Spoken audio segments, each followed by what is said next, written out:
there is this pressure cooker on leaders to say, what are we going to do with AI? We're done dabbling. We're done experimenting. Now we have to create value. Welcome to Thought Sparks. Like, subscribe, comment, share, and enjoy. Well, welcome everybody. Rita McGrath here with another edition of our Thought Sparks podcast. And I am just so thrilled to have my friend, colleague, fellow Silicon Guilder, fellow author, Charlene Lee here with us. Charlene and I have known each other for many years, and we're outliers, I guess, on the disruption trail. So welcome. It's a pleasure to have you. Thank you so much for having me. Excited to be here. Yeah, me too. So the prompt for getting this set up is actually Charlene's new book, which is called Winning with AI, the 90-day blueprint for success. I love that it's 90 days. I love that it's not, your next century of AI. And it's also not kind of, let's do another proof of concept. Let's do another pilot with AI. But before we get to that, I thought it would be fun to just introduce our listeners to you in a little bit more personal way. So you are the child of immigrants, grew up as one of the few only, maybe, sort of people who weren't mainstream in your growing up. And you have said, and I believe this is probably true, it's given you a lot more comfort with being in situations where you're not completely comfortable. Yeah, I grew up the daughter of Chinese immigrants from Taiwan and Hong Kong in Detroit, which people are always a little bit surprised by. Like, Detroit, you don't seem like somebody from Detroit, which is exactly the point here. Even when I go back for what they call like a homecoming or something in Detroit, like, oh, it's so nice of you to come to Detroit. Have you been here? I'm like, I grew up here. That's why this is a homecoming. And they're like, what? You grew up here? And then this is from Detroit natives too. So I was the only person of color in my elementary school. I continuously defy what I should be doing as a woman. As my father said, most of the people who go into the work that you do are tall white men. You are none of those things. And I'm like, yeah, and here I am. So again, I feel like my life has been about like being in places where I don't necessarily belong and disrupting things just with my presence, but also with my ideas now. Absolutely. Well, and I think it gives a certain strength. So, one of my other guests that I've had on the podcast is Nari Karasilliman, who's literally was a refugee. I mean, her family got chucked out of their home country, and she ended up living in an aunt's basement. And then from that, kind of clawed her way up to very graciously becoming an entrepreneur and so forth. And there's a thesis that when you come from a background like that, there's a lot more. First of all, there's a lot more you're willing to risk because honestly, there's not that much to lose. And secondly, you really look at the world with fresh eyes. Right. And yeah, again, it's a different perspective. My parents still have that immigrant mindset. They're in their 80s and 90s, and they I'm like, you're okay, you're safe, you're not you're going to be successful, and but this work hard, keep your head down, don't cause waves, don't cause trouble is some of the ways that we grew up. Yeah, indeed. So you're the author of many books, among them Groundswell, Open Leadership, The Disruption Mindset. It sort of seems to create an arc where now you're really commenting on this once in a generation technological shift, which AI is really bringing to us. You've got this book, Winning with AI, which is quite dense. It's many pages, but it's very detailed, which I appreciated about it. So those of you listening who are looking for kind of something to get you out of being just stuck with AI and what do I do and what does this even mean? I can really recommend it as a resource. It's very practical. It's very detailed. And you clearly put a lot of work into it yourself and your co-author, who is Katya Walsh. So where did this book come from and how does it build on what came before? Well, AI hit us all with a huge bump on the head because okay, here it is. What do you do with it? And Katya and I started writing the book to explain AI because that's what my books typically do, explain some sort of disruptive technology and how to use it. And what we quickly realized that the fundamental question was, where do you start?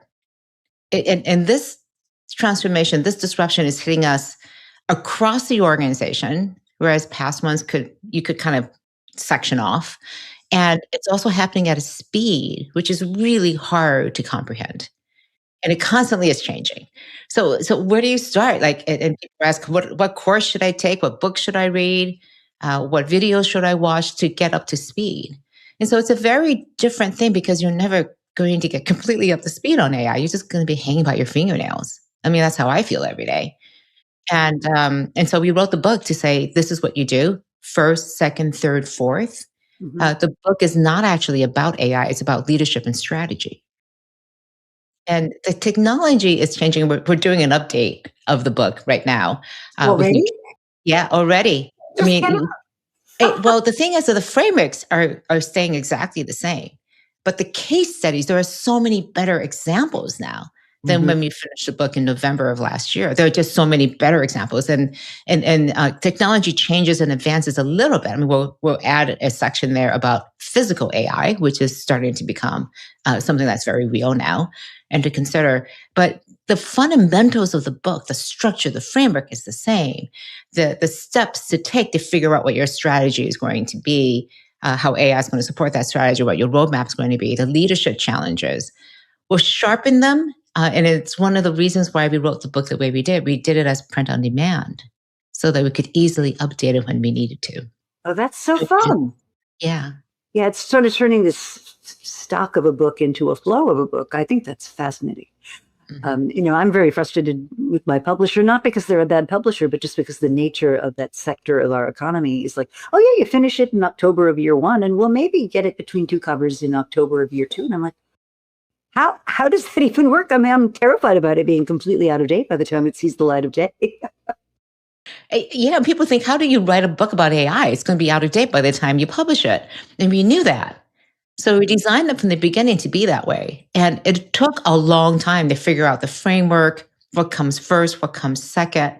And we felt like it was so behind because we wanted to get the book out a lot sooner than we actually did.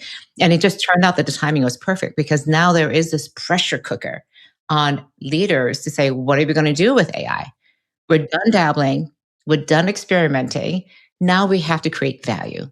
And the whole book is about how do you create enterprise value, the real transformational value that's possible and potential of AI.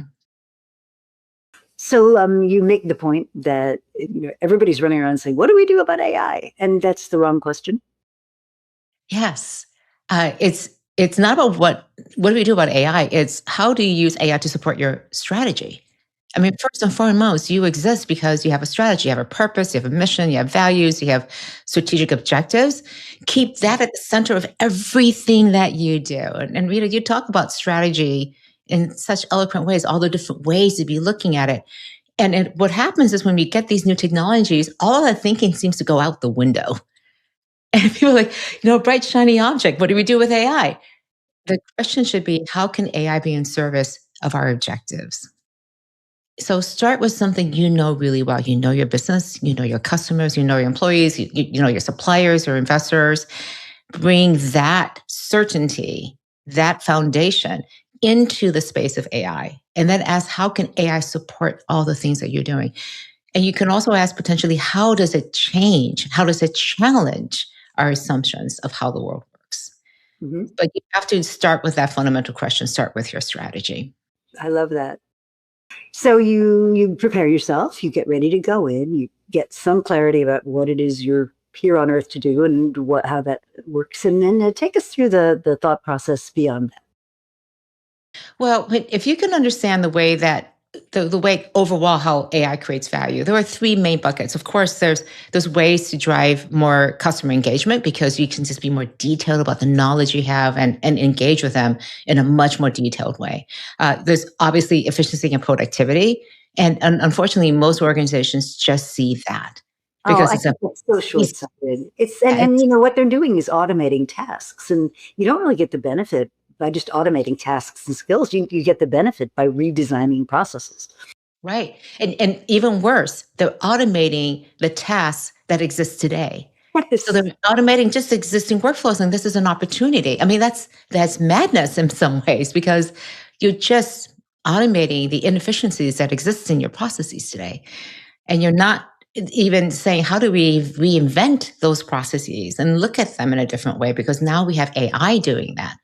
Maybe we do it with a human. Maybe we do them together. Maybe one takes over the process. Again, there's so many options.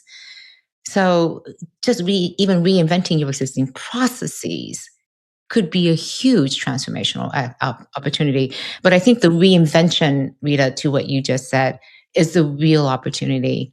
If you look at only your status quo as the thing you're trying to optimize, that's exactly where you're going to stay. If instead you say, what are the things you could do? Somebody was saying to me, if we can 10x what one person does, or even 2x what one person does, then I can cut the other person, but that makes me more reliant on that one person. I'm like, wait a minute, why would you cut the other person? If you were to multiply that person's work, and you now have multiples of your existing workforce, and these are people you trust, they understand your business deeply. Why would you get rid of them? What are the new things you could do? Right. So we can't even imagine. And this is what I think is in the shortest supply right now, which is a sense of imagination. What could we do?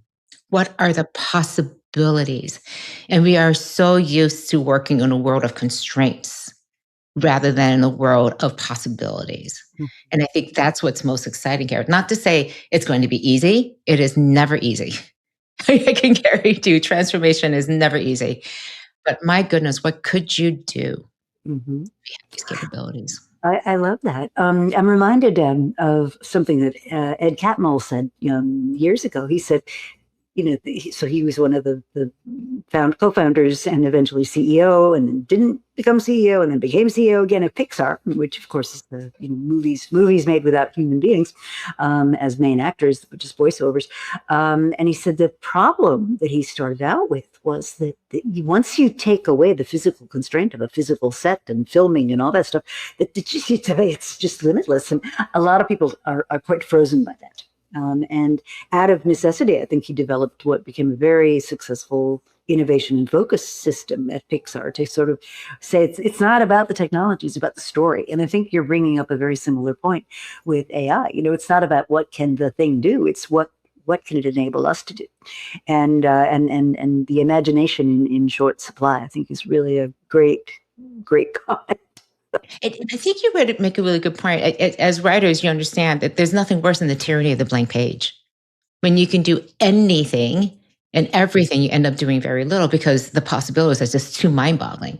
And so when it comes to AI, something I've been exploring with is this idea of an AI hesitancy gap, in that people have this sense of FOMO, fear of missing out, but they also are looking at that water looks pretty dark and murky, and then so they're experiencing FOGI, fear of getting in. Yes. I've never heard that. That's great. So this fear of getting in is causing people like, oh, maybe I'll just wait, get more, do a little bit more experiment. I'm going to dabble some more and not make that decision, not jump in, because the reputational risk and the perceived benefits are so much higher than the actual risk. And the actual risk is staying exactly where you are and being a spectator. Oh, I think that's true. People often don't realize that some of the riskiest things that you can do is to do nothing. And I think that's sometimes taking an action is better. At least it takes you in a direction. It gets you into a movement. So you got the book. Why 90 days? Why did you decide to focus in on that critical period? Well, it's typically the period between when your board says you have to do something with AI and your next board meeting when you have to show up and deliver something that says, this is what we're doing with AI. So it's also constrained. It's long enough that it gives you some time to actually develop something, but it's not so long that you can take forever. It's really hard to do this work in a week or 2 weeks. You could, but I think you need that time to let things percolate a little bit. And it's just 12 weeks, 90 days. It's a nice way to break up the book too. So we really designed the book so that you could do it. These are the activities and things you think about that week, what to work with your team, the reasons why you should be looking at this. So one of the reasons why the book was so hard to write was because you wanted to give that detailed instruction and to make sure that it was something that was feasible. And it was one of the best things about working with Katya. Katya and I have known each other for over 25 years. We literally grew up together. We had kids at the same time. We worked at the same place at Forrester. And so being able to write a book with a really good friend is one of the best things you could ever do. But she was also one of the world's first chief AI officers. Oh, really? So she has incredible credibility. She has done this. She's been working in AI for over 15 years, and that's not something that most people can say. No. Well, and I So, think one of the more interesting things to me about AI, and it connects to the work I've done on inflection points, which is, November 2022, it's like the world changed overnight. Uh, yes and no. I mean, these things have been underway for quite some time. And I think having someone with Katya's experience is really, really helpful as you sort of give voice to the book. So one of the more interesting parts of the book, and I'm moving stuff around my desk here, is right in the middle. You've got building blocks gap analysis, AI chatbot for common inquiries. And I just love, and you probably won't be able to see it, but like the way it's just structured in this totally organized way. Like I could see a middle manager picking that up and going, oh, I could do that. And I think that's what part of the power of the book is, really that sense that I could actually do some of this stuff and not be stuck. yeah, I think we make it more complicated than it needs to be. I think we can break it down into the components, and that's what we tried to do. Again, simplifying does not make it easy. This is really hard work. But we wanted to be very prescriptive in terms of this is what you think about first. And we say that there are many, many right ways to do AI. There are a few bad ways to do AI. And so we really try to like steer you away from the bad things. And one of them is thinking that you need an AI strategy. And we are very clear you have a business strategy, you need an AI roadmap. Be very distinct. And the AI roadmap, when we lay out in great detail how to create that, from identifying again the projects, we call them projects, not pilots.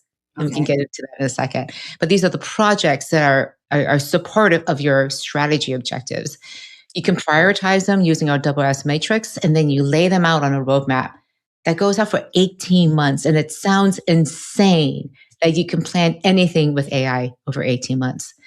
But very importantly, this is not what you do with AI, it's the value you create with AI.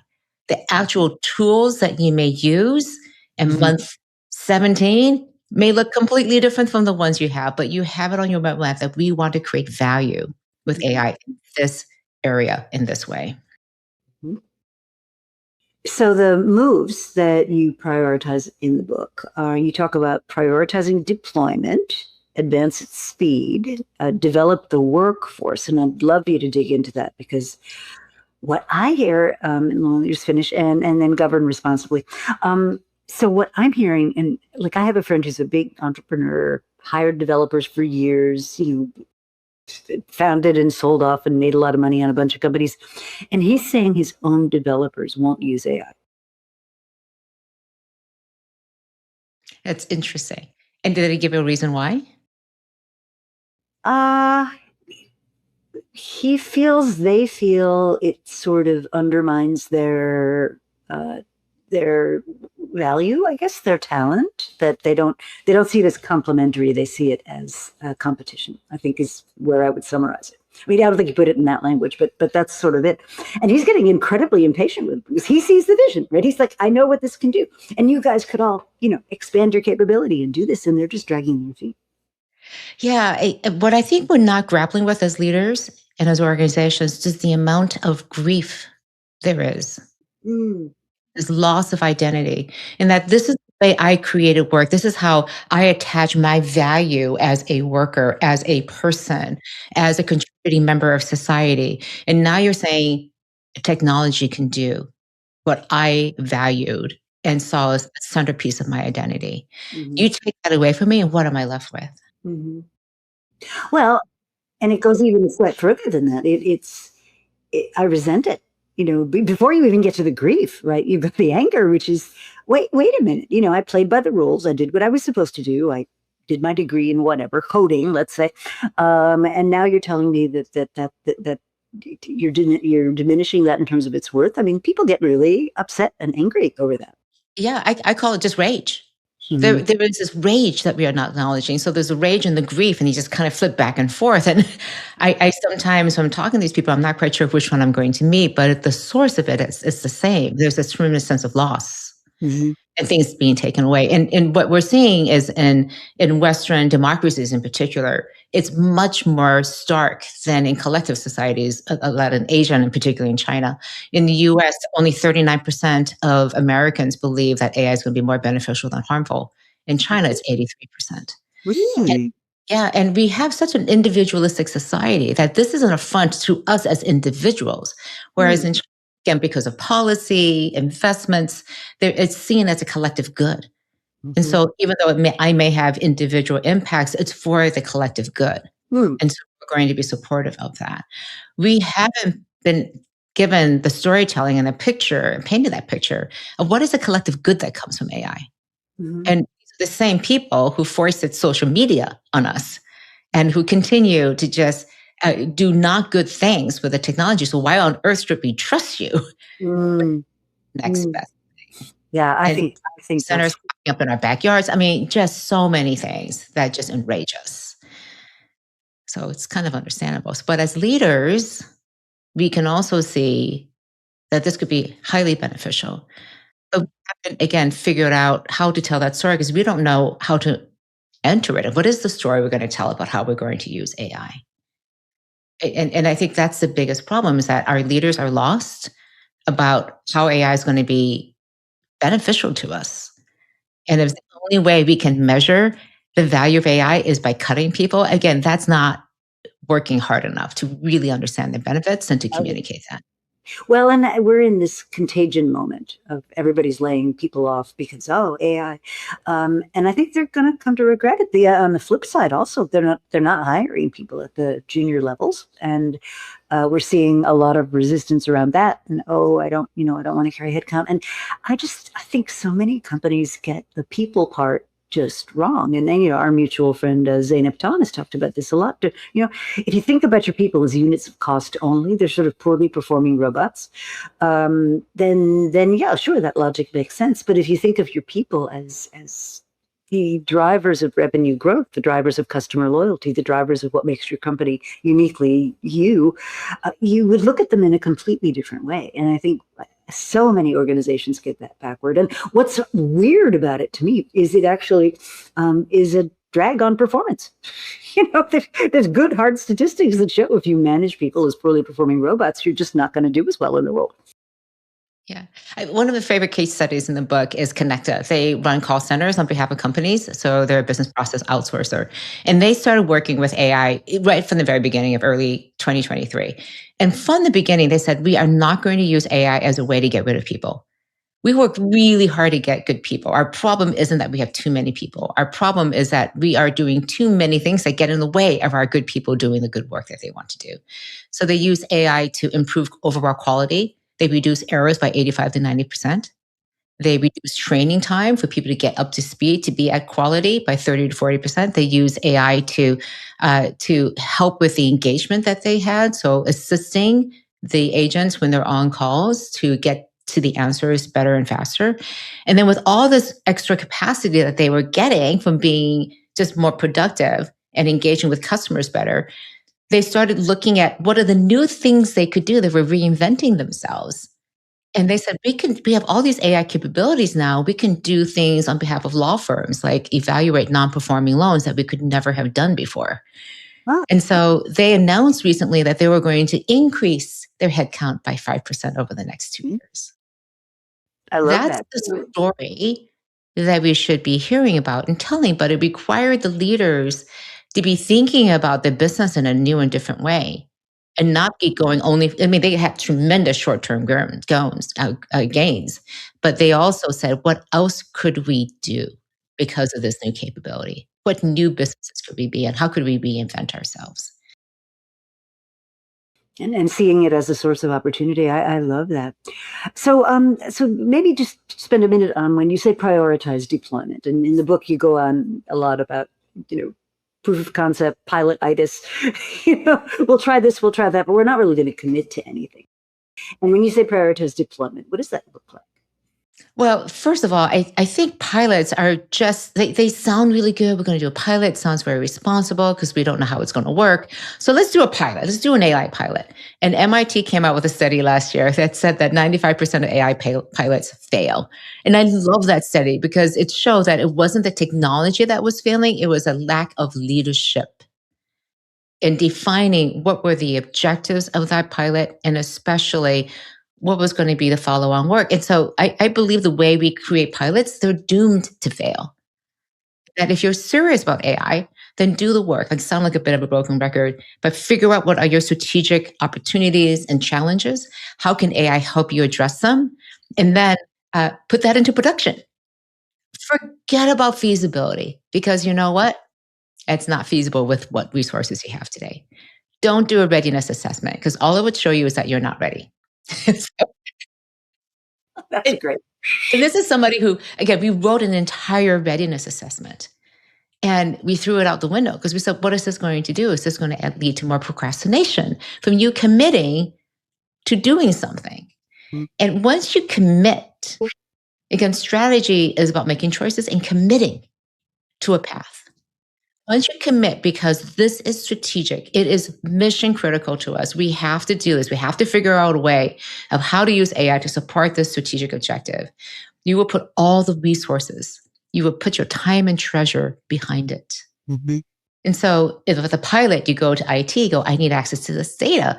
And IT goes, well, when it's a real project, then we'll do that hard. So it's a project. You have to do the work. And it focuses everyone on making sure that this enterprise level AI initiative is going to be successful. We will persist or we will pivot, but we will move. Mm-hmm. And once you move, you can figure it out like, oh, that didn't work. Let's go back and try it. I mean, you're constantly adjusting that roadmap. It is not fixed in ink. Your strategy is in ink and your roadmap is in pencil. I love that. That's a great way of putting it. The other thing I think that I would observe about companies is they make these two mistakes. So the one mistake is they fix in stone the path, right? So when I study corporate flops, which is one of my more bizarre hobbies, so I look at these companies that get into new areas and think technically you would think they knew what they were doing. So a recent example would be DrinkWorks, which is this joint venture between Keurig and Anheuser-Busch, and the theory was coffee pods in the morning and alcohol pods at night. And you look at those two companies and you say to yourself, who knows more about like stuff in pods that people buy? And it's sort of a razor and blades model, and yet, how do they start? They hire all these food scientists. They put up a laboratory. They put up a manufacturing facility. They make all these heroic assumptions. And one of the ones that doomed them right from the beginning was they put the alcohol in the pods, which now means you're in the regulatory maw of how alcohol gets distributed, all over the world. And in the US, it's not even consistent by zip code. So, got this fixed plan. And then the other thing that you pointed out, and of course, it didn't work out. They unceremoniously withdrew it from the market in December of 2021.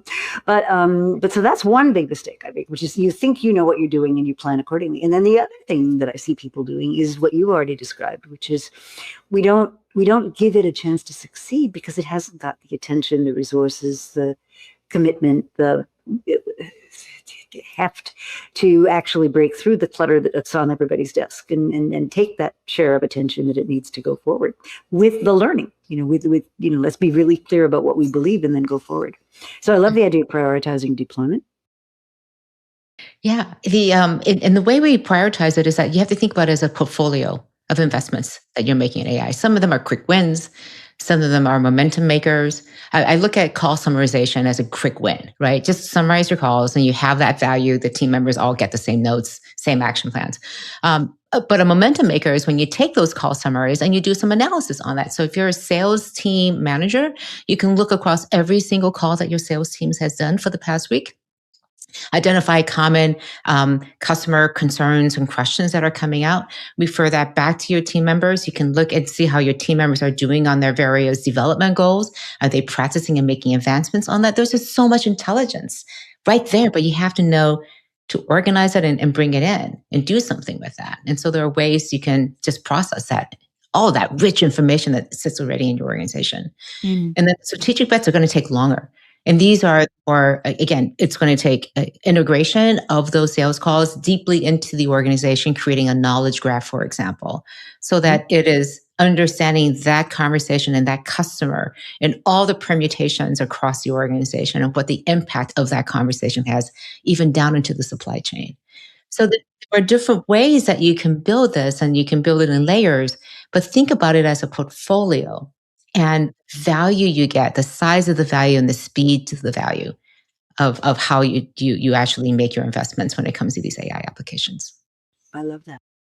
And the other thing I think that is tricky. So let's go back to your example of the sales feedback. You can analyze the sales, and that can be really useful. This is learning, this is feedback. I mean, we know that human beings need feedback to learn. And, the whole point of learning is I have an expectation X, the world tells me Y, and now I need to have something that connects the dots so that next time I can be more intelligent about what I'm doing.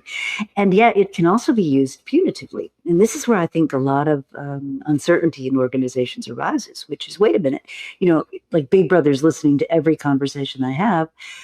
Is it in the interest of my getting better, or is it in the interest of controlling me and, easing me out and all that stuff? So I think there's some really sort of human leadership stuff that has to happen for these tools to be used in the right way. Now, that's always been true. I mean, right from time cards on, we've always had this sort of tension between, are these things being used to make me more productive and better and happier at work, or are these things being used to make work a toxic, surveillance landscape, right? Yeah. I was talking to a manager who said we recently put in time tracking, and people were very suspicious of it. And she said, the reason I'm doing the time tracking is so I can figure out what you're spending your time on that you shouldn't be spending your time on, and how we can use AI to reduce that time. Mm-hmm. They go, oh. And they go, okay, you say that, but then you have to follow up with that. And so there's this issue of trust when it comes to management and leadership, and then also with AI. And I like to say that employees have only asked their leaders of two things: honesty and fairness. Just be honest with me. What's going on here? And then be fair in how you make decisions. That's all I ask of you. And we do a terrible job of that as leaders. A lot. Yeah. If we're honest, we'd say we really don't know what we're doing with AI right now, and we could use some help with that. That would be an honest conversation. Or we can say, yeah, we're looking at things, and right now we're only thinking about efficiency. We need to do better than that. I think what's really helpful was when leaders ask me, what do I say to somebody when somebody says, is AI coming from my job? I go, can you? Yeah, and we can go into that. And we talk about it in the book. And one of the things we say is, can you honestly say to somebody, I don't know if AI is going to take your job or my job. Things can change, and we can't guarantee your job. We've never been able to. But our desire here is we value you. We value your knowledge and your contributions. We recognize that you are a hard and dedicated worker. And we want to give you the tools. We want to give you the training. And very importantly, we want to give you the time to become AI fluent. Because no matter what happens, you need to become AI fluent. We all need to become AI fluent. And then really follow up on that. Because I talk to people, like, they may give them some of the tools. There may be some spotty training here and there, but it's not really organized. They really don't know how to use AI for their job. They kind of have to figure it out on their own. And by all means, most companies don't give them the time, because you're under so much pressure to get everything done. And managers like, don't go play with that AI. It's just not getting anything. Just focus on your work. Don't play, do work. And so the organizations that are really pulling ahead are investing in their workforce, like truly investing the tools, the training, and the time. And they're starting with their executives, because they have to model the way. It's one thing for you. And one leader said to me just yesterday, said, I realize I'm saying it a lot more rather than showing it. I need to put time on my calendar and then get an accountability buddy. Oh, interesting. Yeah. And she goes, this is what I've done with past transformations and changes. I've put on my calendar to learn. And then I had accountability person who I could discuss this with and make sure I was learning at the path that I wanted to. And then I got over that hump. And she goes, this is nothing new. This is what I've had to do my entire career. So I'm just going to buckle down and do it. And I'm like, exactly. That's what we have to do. We have to get over that hump. So when you come into an organization and you work, you're a speaker, you consult, you have a company, you've done all kinds of things. All right, you walk in and you got this typical phalanx of, tall white guys, with, a few diversity candidates sprinkled in there. And I'm being facetious, but, you've got a leadership team that's gotten where they are because they're really good at the old model. Do you have an approach to getting them to realize that unless they do it, nobody else is going to do it? Yes. And I asked them to think about a time when they followed a leader who didn't do that and then followed a leader who did do that. How did they feel? Again, just going back and putting themselves in the shoes and having empathy for their team members, their employees. Which leader do you want to show up as? Mm-hmm. Do you want to show up as the one who has empty words? Or do you want the one with the credibility? Credibility is the core of leadership. Mm-hmm. And if you're saying we're going to use AI and you're not using AI, your credibility is shot. And so what I say to them is do this simple thing. Before, at the start of every meeting, say, how did you use AI to prepare for this meeting? And then show them how you use AI. Oh, wow. That's a great idea. Right. And then there are two things that happen. They see you doing it. They're going to want to emulate you. You're setting the expectations that they do it. And you're removing the stigma that says, if you use AI, you're cheating. Okay, let's dig into that because I see this all the time, especially weirdly enough with women. It's like, oh, no, I have to do this the hard, long-winded way. And people ask me, do I use AI? And I'm like, yeah, of course I use AI all the time. And they're like, you do? To do what? I'm like, I'll give you an example. I was called upon to do some commentary on globalization. And I'd done a ton of stuff on globalization, but like 15, 20 years ago, a long time ago. And so I was rusty. And so I went to, my favorite AIs. And I said, just give me like the top things on globalization and who they were. And four of them were spot on. And I remember the citation. I could go back and refresh myself. And the fifth one was a complete and total hallucination. So I knew not to believe in it. But why would you? How would you do things the old way? I don't know about you, but in my world, I'd go to the Columbia Library and I'd log on with my secure logon and I'd search LexisNexis and I'd do all that. Like, why? That's not value added. What's value added is once I found the right reference, that's the connection to this other thing. And this is how that relates to this topic. The grunt work of putting in my login and, searching the right database and figuring out whether it's ProQuest or LexisNexis. I mean, why? Well, this is what women do, or people who are in tenured positions. We think that if we work harder and we're seen as working harder, maybe we'll get recognized for that. Because otherwise, my work alone isn't enough.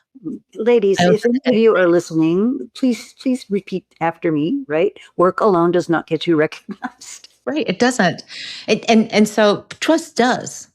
And the outcomes that you do, building trusted relationships. A friend of mine is about to write a book talking about how we put so much into being competent, but not into being trusted. And so this is the thing that gets you ahead in the end, is that credibility and that trust that you build and the relationships that you build. And the outcomes really matter, but the way you deliver that, and now because you can do the work so much faster, and in some cases better with AI, that allows you that time to do the things that you can uniquely do, which is to build that relationship, to build that credibility with people, to showcase your work, to make the work even better because you put more of yourself into it. I'll give an example recently. This is my moment that I use with AI. I was preparing a webinar and they had asked me for the taping, to use a teleprompter. It was live because they wanted to review the work and just wanted to know exactly what I was going to say. So I'm writing it, I'm practicing, I'm realizing it doesn't sound like me. And I realized I write the way I write. I don't know how to write the way I speak. Right. So I gave this AI and I said, go and find interviews with me and make this sound like me. And I'm reading like, oh my goodness, this is totally me. Oh, that's great. AI did a better job of knowing the way I speak because I can't do that. I literally cannot write the way I speak the way so AI gave me my voice. It was fascinating. Love that. I love that. What a great example. So for those of you just joining us, my guest is Charlene Lee, who together with her colleague, Katia Walsh, has written this great book, Winning with AI, which is incredibly timely. She's written it as a book that will continue to evolve, which is a business model I'm loving. And it's really the 90-day blueprint for success. So it's very, very actionable. And I think something that you should all, those of you wondering, what do I actually do about AI? How do I take this further? So I think what I'd love to do is switch gears a little bit and talk about the state of strategy and with AI coming in. So the argument that I make, and I think it's very similar to what you talk about, is when you talk about disruption, right? And to me, it has two elements. It has this element where it makes something that was once really hard to do easy, and it makes something that was really expensive or inaccessible or otherwise unreachable affordable. And then if you combine those two, it creates the conditions under which oftentimes a past regime built its competitive moats. It built its entry barriers along this line of something that was really hard was hard, so only you could do it, or something that was really, really expensive was something you protected. You didn't let everybody get to it. And to me, AI is like the ultimate disruptor, because things that used to be really hard, you want to write a love poem to your wife, well, unless you're a practiced English literature person, that's really hard to do at quality anyway. And with the help of AI, you can do these things now. And so a lot more people can do things that used to only be reserved for a few people. Coding, I guess, would be a great example of this. And it's, at the moment anyway, and we can talk about the economics of AI, but at the moment it's affordable for. So where do you see strategy going in terms of how you protect those elements of scarcity that make people willing to pay you to do something? Well, this is an interesting thing, right? You always had the definition of strategic competitive advantage to be differentiated or low cost. And, those things still are there, but the competitive advantage, I think now, it really reduces down to two things. We talk about speed as the new moat in the book. Yeah, I remember seeing that. Same access to the same technology. And I do believe that people are going to be a huge differentiator. So the other aspect of this is speed, but in particular, the speed of not adoption of AI, but your adaptability of your organization to AI. So the organizations that are winning right now are the ones that are adapting the fastest. They're actually changing the way they do business. They're finding ways to access the things that were incredibly hard to do before. I mean, we would have always aspired to do this thing on behalf of our customers, but it was just too hard. All of a sudden, overnight, it's possible. We could do that. And we're like, how quickly can we sneak over there before anybody realizes that they can do it too, right? So this used to be super expensive. We would never do it. Like these non-performing loans, we would never look at them as a law firm. They would take weeks. Now we could do them in minutes. Of course, we're going to take a look at those things. So, and again, AI just shrinks that. But the thing is, it becomes that great equalizer. Everyone else can figure this out too. If they can just ask the same question, if they see the same problem.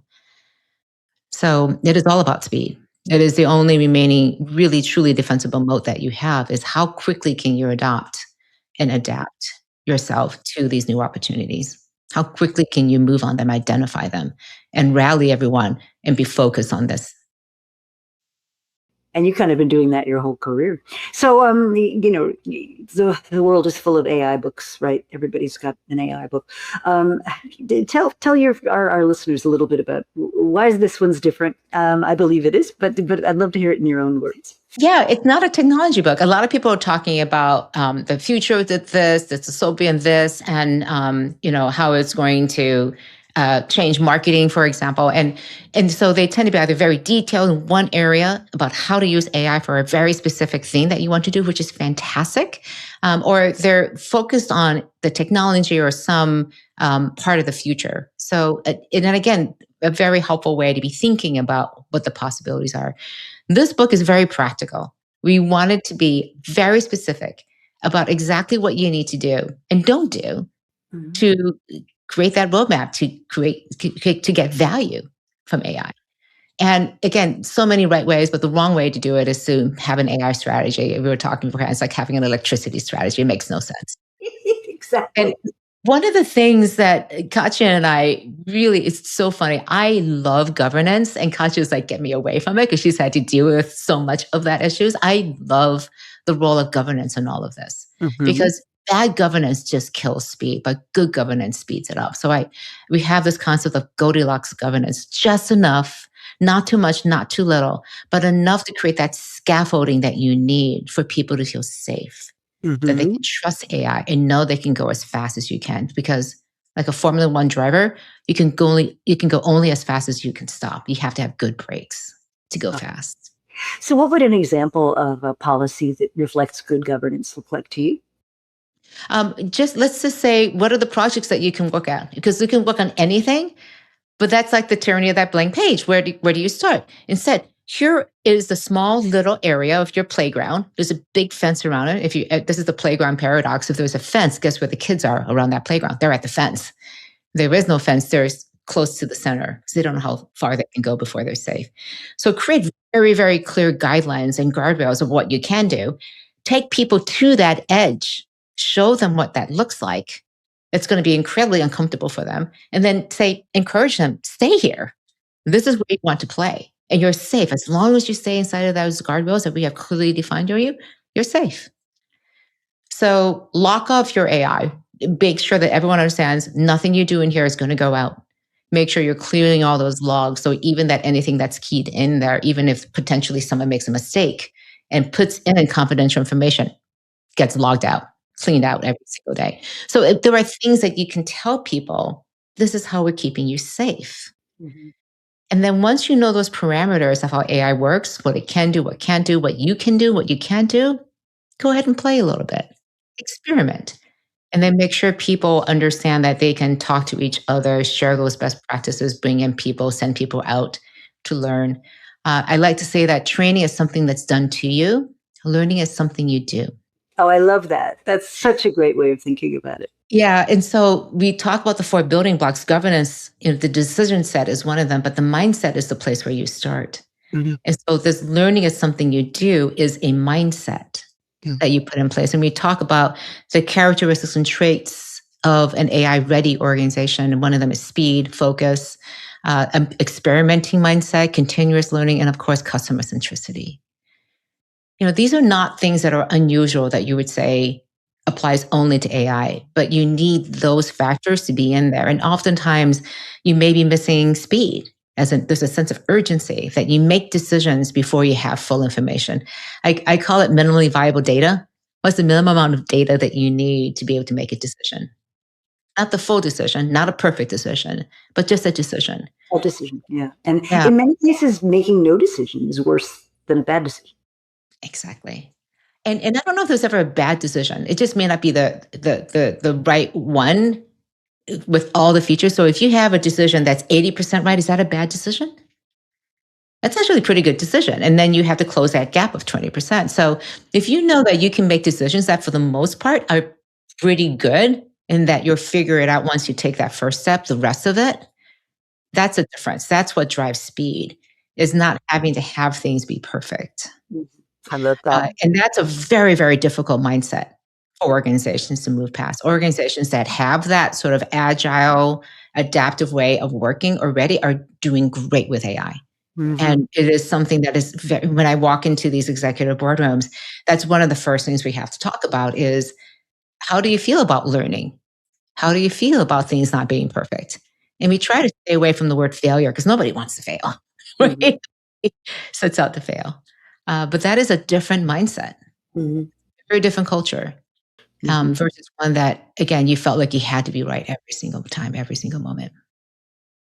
And one of the things I think that's unusual about, you as an individual, and I'll just bring it back to Charlene, my friend, which is that you're not wedded to any one organization or any one style or any one thing. You've sort of had this fascinating career of being at the edges, where you see things first, before other people see them, where you're kind of exposed to things. You were telling me about this experience you had at Burning Man, and this is a couple of years ago, right? Where there was a flood and there was gales and there was no food and everybody was starving, and it was like, that was awesome. I'm thinking to myself, you did what? Yeah, it was in 2023. We called it Mudpocalypse. because it rained so much, everything turned into just piles of mud. And everything came to a standstill. And I have to say, my burn got so much better after that because it made me slow down. I could only walk a couple blocks, and the boot was just caked onto my with mud. But it made me slow down. It really made me connect with everyone. And Mhm. the fact of the matter is, we had plenty of food, we had Mhm. plenty of water, we had plenty of fuel, Mhm. so that we could be generous with each other and Mhm. support each other as a community. And that's instead of hoarding resources, people share the resources. And that was what was so beautiful about that moment, is that we were all in this together. We were stuck. We were not, unless you were going to walk out, you were going to be stuck. And so one of the things that, again, the reason I love Burning Man so much, it doesn't have a law enforcement. There's just 10 principles that govern it. And everyone is responsible for each other and for themselves. And the amount of leadership that comes up. And again, leaders are people who step in and create change when it's needed. And this is a constantly changing environment. I mean, when you have this mud that just shows up, all this rain and wetness, huge amounts of disruption to what you expected. And what I found so beautiful was that all these people just came up and became leaders of themselves and of their communities, of each other, um, and really showed what humanity is capable of And in a when way, we isn't come that together. isn't that a great metaphor for what we really need organizations to be with the, you know, AI, is that the organizational equivalent to being up to your knees in mud? Yeah. Because it's just this unexpected thing that has changed what you thought was reality, and now you've got to deal with it. And I think that's an interesting metaphor for people to think about. And I think, again, if you have certain principles and you have, again, your organization typically has values, go back to them and say, what do they mean in this time and place? And apply them. I mean, we talk about organizations that live their values, but do they really? And you live your values when they come up in your conversations. Well, my values are informing my actions and my decisions at this moment. So when somebody asks me, is AI going to take my job? How do my values inform me about how to answer that? Mhm. Personal values, organizational values, team values. And if you can say to that person with sincerity, I don't know what's going to happen to your job and our job, but I am prepared and I want to invest in making you the most employable person possible. And this organization create as much value as you can possibly imagine, and also potentially in the future, because who knows what the future will bring. But that investment is happening now because you will benefit from it, we will benefit from it, and you'll gain from this. Because if you don't do anything with AI, it is not a static situation because your employees are watching, they're going, my company has no clue. I need to get be investing in this. I'm going to leave. I'm going to exercise the power of my 2 feet and go to someplace that will be using these tools, has a strategy about how to use AI, is going to invest in me. Right now, I'm doing it on my own. I have shadow AI and I'm being punished for trying to advance Mhm. myself company.